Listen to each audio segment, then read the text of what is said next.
আইয়ুহাল্লাযীনা আমানু সাল্লু আলাইহি ওয়া সাল্লিমু তাসলিমা আল্লাহুম্মা সাল্লি আলা মুহাম্মাদিন ওয়া আলা আলি মুহাম্মাদ কামা সাল্লাইতা আলা ইব্রাহিম ওয়া আলা আলি ইব্রাহিম ইন্নাকা হামিদুম মাজিদ اللهم بارك على محمد وعلى آل محمد كما باركت على إبراهيم وعلى آل إبراهيم إنك حميد مجيد لا إله جري جري لا إله আরো জোরে লা ইলাহা লা ইলাহা লা ইলাহা ইল্লাল্লাহ মুহাম্মাদুর রাসূলুল্লাহ লা ইলাহা লা ইলাহা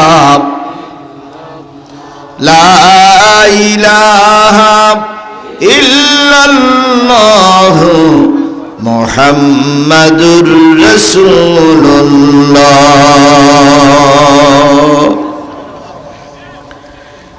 সকলে একসাথে এক বাক্যে বলছি সাল্লাল্লাহু আলাইহি ওয়াসাল্লাম। বগুড়া জেলার প্রাণকেন্দ্র মধ্য বালসা মন্ডলপাড়া বাইতুর রহিম জামে মসজিদের উদ্যোগে অনুষ্ঠিত হচ্ছে 20তম একদিন ব্যাপী তাফসীরুল কোরআন মাহফিল। 10 জানুয়ারি 2025, 16 পৌষ 1431 বাংলা, রোজ শুক্রবার, সময় হল বাদ জুমা হইতে। আজকের এই মাহফিলের সম্মানিত সভাপতি জনাব আলহাজ হাফেজ তৈয়ব খন্দকার, প্রতিষ্ঠাতা পরিচালক জামিয়া রহমানিয়া দারুল উলুম মাদানীনগর মাদ্রাসা বগুড়া সদর বগুড়া। প্রধান অতিথি জননন্দিত নেতা বগুড়া জেলার বগুড়া পৌরসভার সাবেক মেয়র জনাব মোহাম্মদ রেজাউল করিম বাদশা ভাই, সাবেক মেয়র বগুড়া পৌরসভার সভাপতি বগুড়া জেলা বিএনপি। সম্মানিত অতিথি অধ্যক্ষ মাওলানা আবিদুর রহমান সোহেল, আমির বাংলাদেশ জামাত ইসলামী বগুড়া শহর শাখা। বিশেষ অতিথি জনাব মোহাম্মদ এরশাদুল বারী এরশাদ, সাধারণ সম্পাদক বগুড়া জেলা বাস মিনিবাস মালিক সমিতি ও সাবেক কাউন্সিলর 8 নম্বর ওয়ার্ড বগুড়া পৌরসভা বগুড়া। মাহফিলের অন্যান্য দাওয়াতি অতিথিবৃন্দ, বিশেষ অতিথিবৃন্দ, সম্মানিত অতিথিবৃন্দ, মঞ্চে বসে আছেন আমার জানামতে মাওলানা আব্দুল সামাদ সহ অন্যান্য ওলামায়ে হযরত। আলোচনা করেছেন তরুণ উদীয়মান যুবক বক্তা। শিক্ষার আলো ছড়িয়ে দেবার লক্ষ্যে এখনো জ্ঞান তলাশের কাজে ব্যস্ত আছেন আমাদের এই সোনামানিক, আমাদের এই বুকের ধন, যারা একদিন এই সমাজের অনেক বড় হবে, সেরকম একজন ইসলামিক স্কলার মোহাম্মদ শীষ ইসলাম, খতিব অত্র জামে মসজিদ সহ গর্বিত মায়ের গর্বিত সন্তান শ্রদ্ধেয় ওলামায়ে হযরত। আরেকজন ব্যক্তি এখানে মঞ্চে উপস্থিত আছেন, আমাদের রাশিদুলের আব্বা কাজী সাহেব। কাজী সাহেব কই? জি জি, কাজী সাহেব আর এক কাজী আছে। জি, পাশাপাশি 2 কাজী সাহেব আছে। ভাই জানেন ও আচ্ছা আচ্ছা আচ্ছা সহ সকল অতিথিবৃন্দ, সামনে উপবিষ্ট দিনদার পরেশগার মুত্তাকি মুসলমান ভাই ও বন্ধুগণ, পর্দায় অবস্থানরত শ্রদ্ধাশীলা মা ও বোনেরা, সকলকে নিয়ে আবারও সালাম বিনিময় করছি। আশা করছি সালামের জবাবটা সবাই মিলে জোরে সুরে দিবেন। আসসালামু আলাইকুম ওয়া রাহমাতুল্লাহি ওয়া বারাকাতুহু।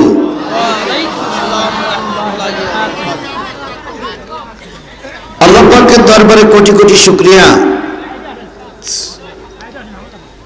যিনি এই সন্ধ্যাবেলায় প্রচন্ড ব্যস্ততার ভিতরে শুধুমাত্র কেবলমাত্র কোরআনের মহব্বতে আপনাকে আমাকে এই কোরআনের মাহফিলে কবুল করেছেন। বলুন তো, সবাইকে কি আল্লাহ কোরআনের মাহফিলে কবুল করে? করে না। এই মাহফিলের জন্য মাইকিং হয়নি, পোস্টারিং হয়নি, আজকে অফিসিয়াল কোনো কাজও নাই। তাহলে হিসাবে তো মাগরিবের আগেই ময়দান ফুল হয়ে যাওয়ার কথা ছিল, কিন্তু আল্লাহর বান্দারা আসতেছে, আসেনি তা নয়। সন্ধ্যাবেলা আপনাকে আমাকে কবুল করেছেন যে মালিক, সেই মালিকের দরবারে শুকরগুজার হচ্ছি। কারোর জবান বন্ধ থাকবে না, সকলে মিলে বলছে আলহামদুলিল্লাহ।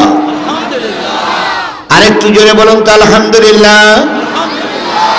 আল্লাহ বলতেছেন, হুয়াল্লাহুল্লাযী লা ইলাহা ইল্লাহু আলিমুল গায়বি ওয়াশ শাহাদাতি হুয়ার রাহমানুর রহিম।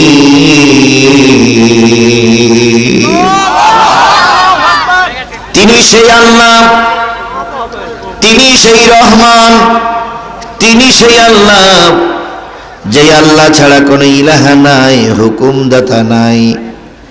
তিনি গায়েবের সংবাদ রাখেন, প্রকাশ্য সংবাদ রাখেন, আর তিনি হচ্ছেন দাতা এবং দয়ালু। বগুড়ার মুসলমানেরা বুকে হাত দিয়ে বলুন তো, আল্লাহর করুণা ছাড়া একটা পাও কি সামনে অ্যাডভান্স করা সম্ভব? আল্লাহ যদি রহমত না করে এক লোকমা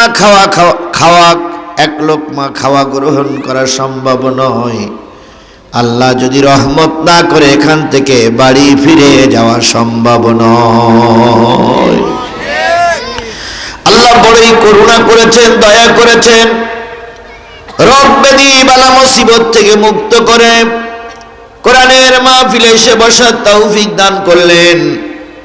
ও আল্লাহর বান্দারা, যতদূর পর্যন্ত মাইকের আওয়াজ যাচ্ছে, যদি এই মাহফিলে না আসেন তাহলে বোঝা যাবে এই মধ্য পালসার সবচেয়ে আপনারাই বেশি আল্লাহর নাফরমান বান্দা। আপনাদের আমাদের সামনে আমাদের মতন সমবয়স্ক অনেক লোক চলে গেছে না যায় নাই? আমাদের চাইতে অল্প বয়সের লোকগুলো চলে গেছে না যায় নাই? আমাদের চাইতে অনেক মুরব্বীরা চলে গেছে। আল্লাহ পাক দয়া করে আপনাকে আমাকেও বাঁচিয়ে রেখেছেন, মাগরিবের নামাজ আদায় করার তৌফিক দিয়েছেন। এখন আল্লাহর কোরআনের আলোচনা হচ্ছে, যদি আপনি কোরআনের মাহফিলে না আসেন তাহলে বুঝতে হবে আসমানের নিচে জমিনের উপরে আপনি আল্লাহর একজন নাফরমান বান্দা। আমরা কি শুকর আদায়কারী বান্দা হব না নাফরমান বান্দা হব? স্পষ্ট করে বলতে হবে, আমরা কি শুকর আদায়কারী বান্দা হব না নাফরমান বান্দা হব? শুকর আদায়কারী বান্দি হব না নাফরমানি বান্দি হব? তাহলে সকলের কাছে অনুরোধ, আমি যেহেতু 8টা পর্যন্ত আমার নির্ধারিত টাইম, 8টার উপরে 1 মিনিট যাওয়ার সুযোগ আমার নাই। এই জন্য আমি এই সময়টুকু আপনাদের নিয়ে, যদি মানুষ বসাইতে বসাইতে 15 মিনিট সময় ব্যয় হয়ে যায় তাহলে নিঃসন্দেহ আমাদের সময় কমে যাবে। এই জন্য যে যেভাবে আসতেছেন, যে যেখানে আছেন, অল্প সময়ের জন্য এসে বসে পড়ুন। ইতিমধ্যে 7টা মনে হয় বেজেই গেছে। তাহলে আর মাত্র 50টা মিনিট সময় আমার সামনে বাকি আছে। দোহাই আপনাদের, আল্লাহর বান্দা আপনারা আল্লাহর দুনিয়ায় আছেন, আল্লাহ ইচ্ছে করলে যে কোনো মুহূর্তে তুলে নিতে পারে। এই জন্য 50টা মিনিট শুধুমাত্র আল্লাহর দিকে লক্ষ্য করে, শুধুমাত্র কোরআনের দিকে লক্ষ্য করে, শুধুমাত্র ধর্মের দিকে লক্ষ্য করে দয়া করে আসুন, বসে পড়ুন। যে আল্লাহ পাক আপনাকে আমাকে বসার তৌফিক দান করলেন, সেই আল্লাহর দরবারে শুকরগুজার হচ্ছি। কারোর জবান বন্ধ থাকবে না, সকলে মিলে বলছি আলহামদুলিল্লাহ। আরেকটু জোরে বলুন তো আলহামদুলিল্লাহ। বিশ্ব মানবতার শ্রেষ্ঠ বন্ধু, সমস্ত নবী রাসূলদের শ্রেষ্ঠ রাসূল, যিনি এই পৃথিবীতে এসেছিলেন মানুষের কল্যাণের জন্য। কিসের জন্য? মানুষের নাজাতের জন্য, মুক্তির জন্য। কথা বলেন ঠিক না ঠিক? আচ্ছা বলুন তো, রসুলের চাইতে ভালো মানুষ এই সমাজে কেউ ছিল? কেউ ছিল? কেউ ছিল? কেউ ছিল না। আল্লাহর নবী এই সমাজে একসময় আলামিন বলে খ্যাত ছিলেন, এই সমাজে একসময় মাহবুব বলে খ্যাত ছিলেন, এই সমাজে একসময় প্রিয় লোক বলে খ্যাত ছিলেন। যখন এই নবীজি কালেমার দাওয়াত দেওয়া শুরু করলো, যারা তাকে প্রশংসা করত তারাই তার বিরোধী হয়ে গেল। বগুড়ার মাটিতে আল্লামা সাঈদী অনেকবার মাহফিল করেছেন। কথা বলেন ঠিক না ঠিক? যতবার মাহফিল করেছে লক্ষ লক্ষ মানুষ তার মাহফিলে সমবেত হয়েছে। যতদিন পর্যন্ত দিন কায়েমের সঠিক পথে তিনি আন্দোলনের পথে যতক্ষণ নেতৃত্ব না দিয়েছিলেন, ততক্ষণ গোটা বাংলাদেশের আওয়ামী লীগ, বিএনপি, জাতীয় পার্টি, জামাত ইসলামের কাছে তিনি প্রিয় ব্যক্তি ছিলেন। যেই না সঠিক কথা বলেছেন, সেই যারা তাকে ভালোবাসত তারাই আল্লামা সাঈদীর বিরুদ্ধে ক্ষমতা টিকাই রাখার জন্যই মিছিল করেছে।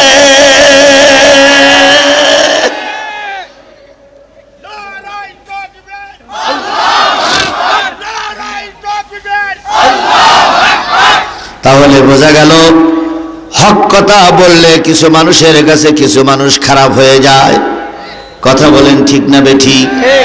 আল্লাহর নবীও যে সমাজের কাছে অতি প্রিয় ছিলেন, যখনই তিনি কালেমার দাওয়াত দেওয়া শুরু করলেন, তখন ওই প্রিয় মানুষদের কাছে তিনি অপ্রিয় হয়ে গেলেন। আল্লাহর নবী যখন দুনিয়া আসলেন, বেশি আনন্দিত হয়েছিল আবু লাহাব। বিরাট আনন্দ করতে যে একদিন 70টা উট জবাই করে মানুষের খাওয়াইছে।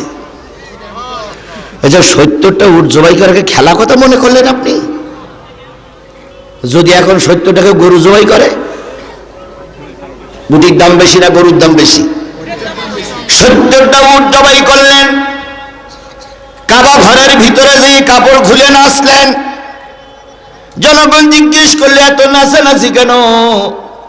আবু লাহাব বলল, তোমরা কি শুনুনি, আব্দুল্লাহর স্ত্রী আমেনার পেট থেকে এমন একটা সন্তান দুনিয়ায় নাজিল হয়েছে, যেই সন্তানদের দিকে তাকালে চাঁদের আলো মেলানো হয়ে যায়, যে সন্তানের দিকে তাকালে চোখ ঝলসে যায়। নূরের নূর আলোকিত হয়ে আমেনার পেটে জন্ম নিয়েছেন একটা সন্তান। তার আগমনে আমরা এত আনন্দিত হয়েছি। আজান তো শুরু হলো, আজান পর্যন্ত একটু দেরি করে দেখ, এই আজানটা হয়ে যাক, এই আজানটা নিকটে হচ্ছে।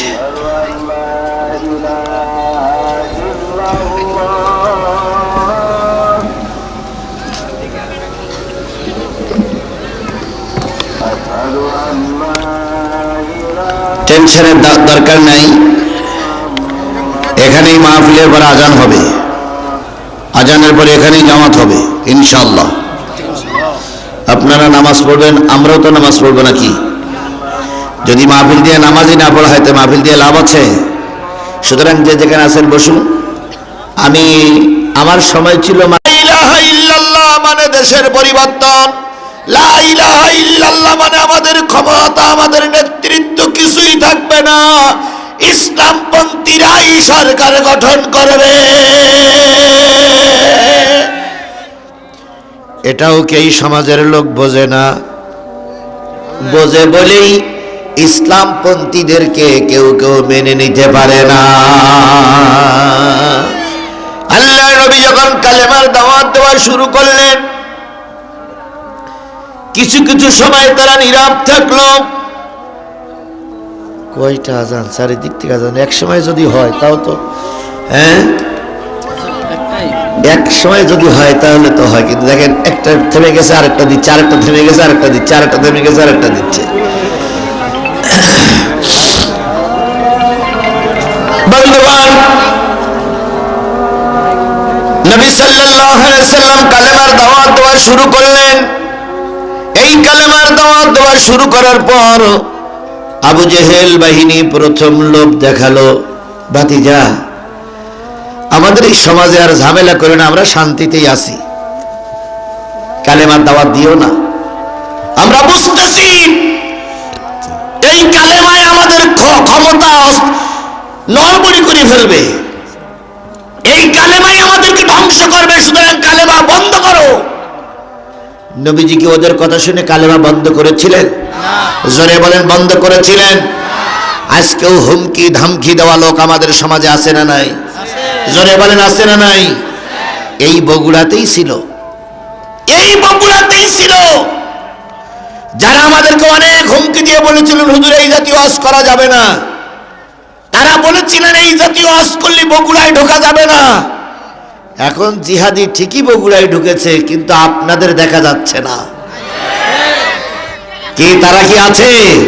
জোরে বলেন, তারা আছে। আমরা সেদিন তো কথা বলিনি যে আমরা ঢুকবো আপনারা চলে যাবেন, একথা তো বলিনি, ওনারা নিজেরাই চলে গেছে। যারা বাহাদুরি করে আঙুল ঘোরাতো তারা এখন সমাজে নাই, আর যারা ছিল নির্যাতিত, যারা ছিল অত্যাচারিত, তারা এখন সমাজে মাথা উঁচু করে ঘুরে বেড়াচ্ছে।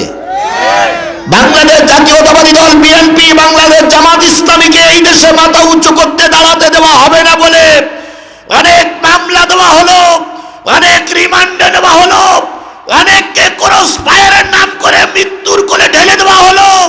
আজকে সেই শয়তানেরা তাকিয়ে তাকিয়ে দেখো, বিএনপি জামাত গোটা দেশে মাথা উঁচু করে ঘুরে বেড়াচ্ছে, আর সেই স্বৈরাচারীরা টপলা টুপলি বেঁধে নিয়ে কুকুরের মতো দেশ ছেড়ে পালিয়ে গেছে।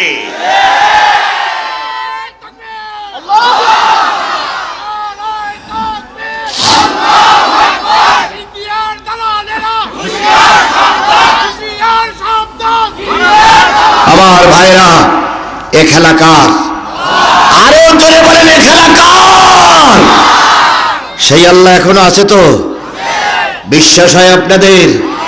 তাহলে ভয় পাওয়ার কোনো দরকার নাই। আধারে ভয় পেও না, আধারে ভয় পেও না, আলো আছে আড়ালে, জালিমেরা পালিয়ে যাবে তুমি উঠে দাঁড়ালে। আধারে ভয় পেও না, আধারে ভয় পেও না, আলো আছে আড়ালে, জালিমেরা চলে যাবে তুমি রাস্তায় দাঁড়ালে। হয়েছে না হয়নি? আল্লাহ যেন এই যে বসন্ত আমাদের ভিতরে চলছে, এই বসন্ত যেন আমাদের টিকে রাখার মতন পরিবেশ তৈরি করে দেয়। সকলে বলেন আমিন। কাফেররা লোভ দেখালো, ভয় দেখালো, আশ্বাস দেখালো, সব কিছু নবীজি বললেন কোনোটাই কোনো কাজ হবে না, আমি কালেমার দাওয়াত দিয়েই যাব।